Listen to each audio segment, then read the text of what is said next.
Սիրելի հայրենակիցներ, պարտավոր եմ էլի հիշեցնել, 6-րդ օրն է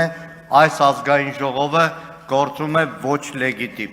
որովհետև քաղբանտարկյալ Արթուր Սարգսյանը Հայաստանի ազգային ժողովի պատգամավոր զրկված է 6 օր շարունակ խորհրդարանի աշխատանքներին մասնակցել։ Ինչ վերաբերում է Արուշ Արուշանյանին, Փարամազյանին, Մխիթարին, այսօր էլ անարդար ձևով ձերբակալվեն, էլի կանգնելու ենք իրանց կողքը, ցանկացած մեր հայրենակցի կողքը։ Իսկ դուք սովոր եք, ձեր իշխանությունը սովոր է, էլի, անարդար ոնց պահեն։ Քաղաքացիական պայմանագիր խմբակցությանը մի հարց ունեմ, ձեր մեջ Արգենտինայի ֆուտբոլի հավաքականի երկրպագու կա։ Կա։ Լավ, պարոն Վարդապետյան, մի պահ հետո կանդրադառնամ, բայց գիտեք, այս մի շաբաթ է, կարծեք հավատաքննություն է այստեղ գնում։ Երկու խմբակցություններին սիստեմատիկ հարց են տալիս Հայաստանի Հանրապետության սուվերեն տարածքը որքան է։ Այս 6 օր է, այս քարտեզն ասում են, ուզում ես, քարտեզը որն է։ Չգիտեմ, օրինակ, ֆրանսիացիներից քանի հոգի գիտեմ, Ֆրանսիայի օրինակ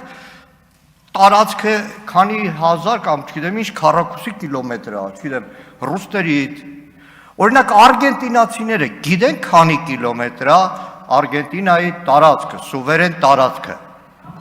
բայց դա չի խանգարում, որ Արգենտինայի ազգային հավաքականը համարելով խախտում, սպորտա, չգիտեմ ինչ քաղաքական է, անգլիացիների հետ խաղից պաստար բարձրացնեն, որ այդտեղ էլ կարևոր քաղաքական հարց կա, իրենց համար մարմնյակ կղզիներն են, ոչ թե ֆոլկլենդներ, ու դրանից հետո Անգլիան պատերազմ չհայտարարի Արգենտինային,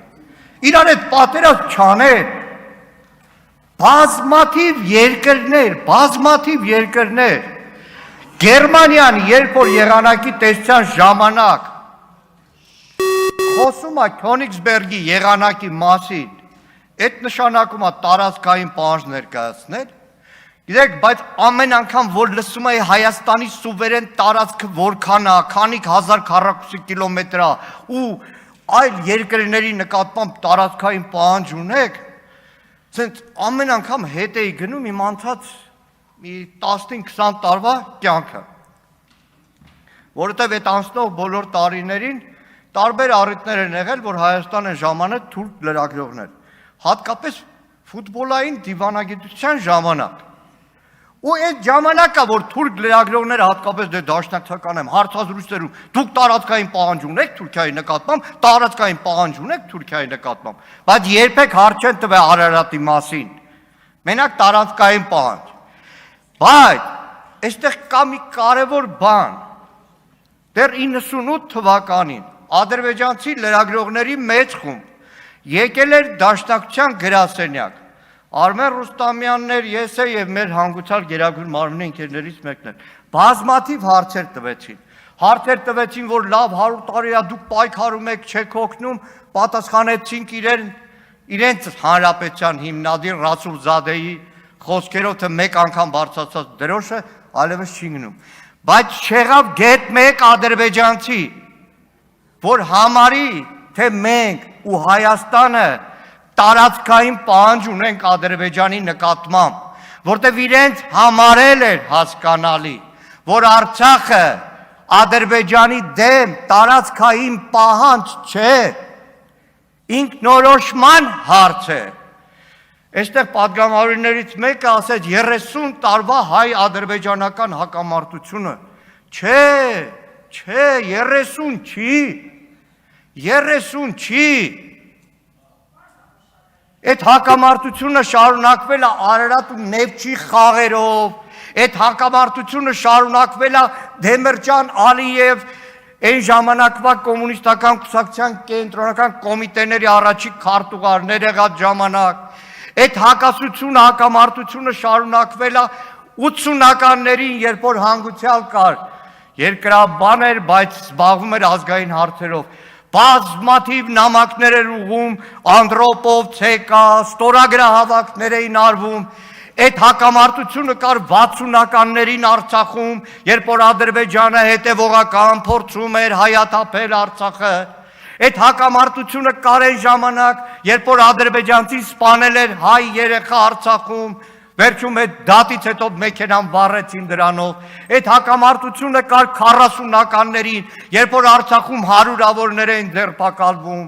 Այդ հակամարտությունը կար 30-ականներին, երբ որ սկսվել էր բոլշևիկացումը, բայց դաշնակցական խմբապետ Թևանի գլխավորությամբ Հադրութում շարունակվում էր ապստամբությունը։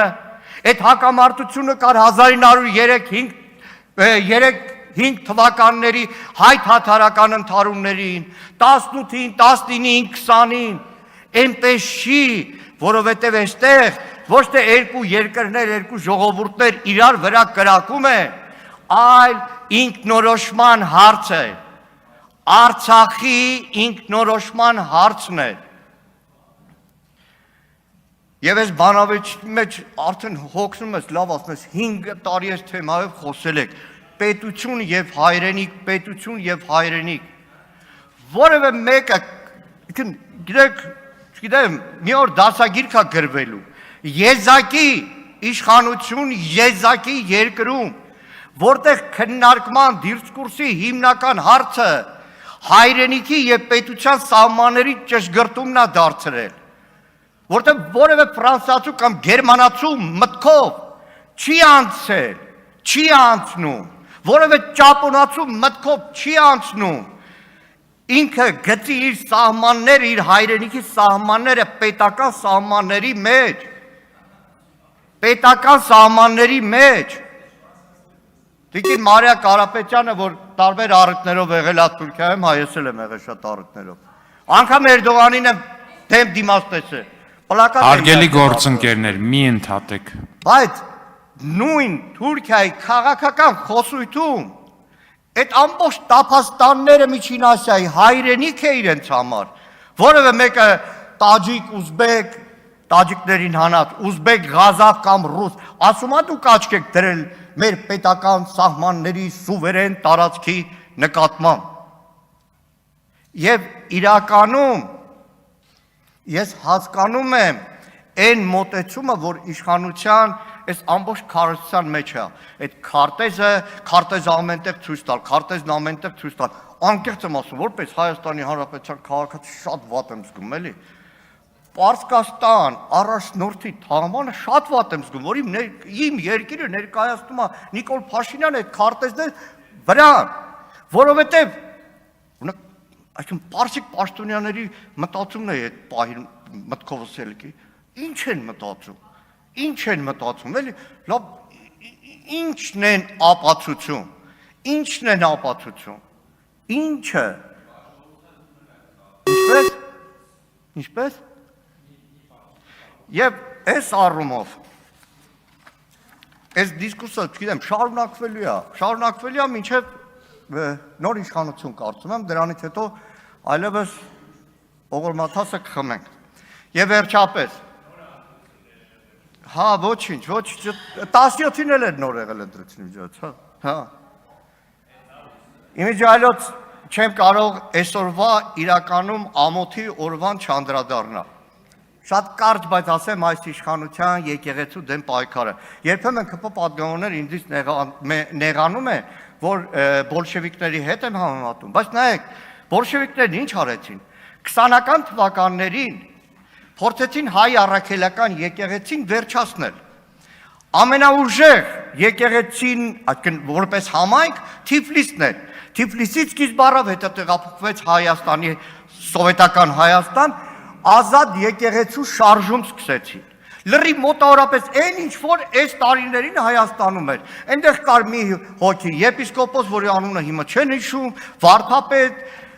լրիվ նույն թեզերը գրավում էին եկեղեցի, թերթ էին տպում, քննադատում էին վեհափառին, բարեփոխում էին պահանջում, պարտվեց էդի, որ պարտվեց երկրորդ քայլն եկավ, սկսեցին ձերբակալել եպիսկոպոսների,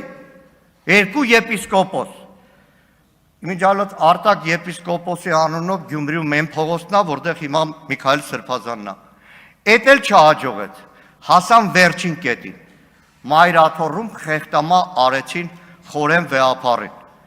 Աստված երկար կյանք տա մեր վեհապար հայրապետին, բայց այն ինչ որ այսօր տեղի է ունենալու վաղար շաբաթում, հավասարազոր է 37-ի խեղտամա անելու։ Ավարտեք, պարոն Մանուկյան։